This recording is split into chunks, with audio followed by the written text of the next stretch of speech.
இஸ்லாம் அல்லாத வழிபாட்டு தலங்களின் நிர்வாகத்தை வலுப்படுத்த சிறப்பு பதிவாளரை அதாவது பண்டாஃப்தர் ஹாஸை நியமிக்கும் திட்டத்தை தேசிய ஒருமைப்பாட்டு அமைச்சு முன்னெடுத்து வருகிறது. துணை அமைச்சர் யுனீஸ்வரன் மேலவையில் இதனை தெரிவித்தார்.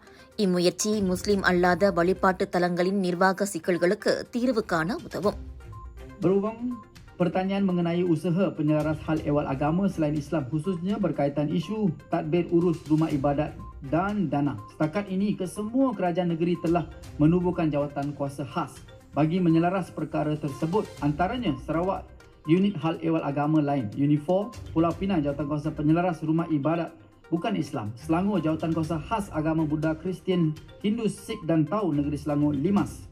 Perlis jawatan kuasa induk rumah ibadat bukan Islam negeri Perlis.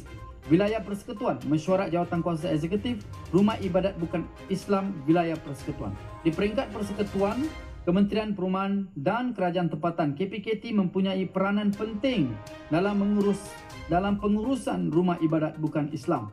ஆனால் ஆலயங்கள் மற்றும் நில விவகாரங்கள் மாநில அரசுகளின் அதிகார வரம்பில் இருப்பதால் கூட்டரசு அரசியலமைப்பை கருத்தில் கொண்டு ஆலோசனை மற்றும் நல்லிணக்க அணுகுமுறையுடன் இத்திட்டம் செயல்படுத்தப்படும் என்றார் அவர்.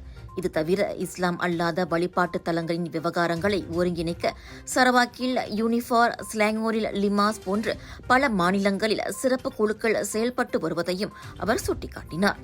இதுவே மத்திய அரசாங்க தரப்பில் வீடமைப்பு மற்றும் ஊராட்சித்துறை அமைச்சின் கீழ் இரிபி முறையின் கீழ் முஸ்லிம் அல்லாத வழிபாட்டு தலங்களின் நிதி மற்றும் நிர்வாக ஒருங்கிணைப்பு மேற்கொள்ளப்படுகிறது.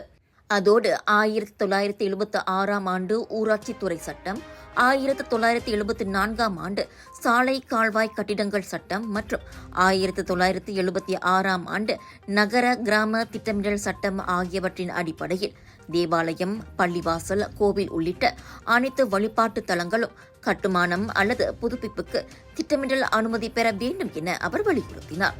மேலும் 25 மத தலைவர்களை கொண்ட தேசிய மத நல்லிணக்க குழு மதங்களுக்கு இடையிலான புரிதல் மற்றும் நல்லிணக்கத்தை மேம்படுத்த முக்கிய பங்கு வகிப்பதாகவும் யுனீஸ்வரன் குறிப்பிட்டார்.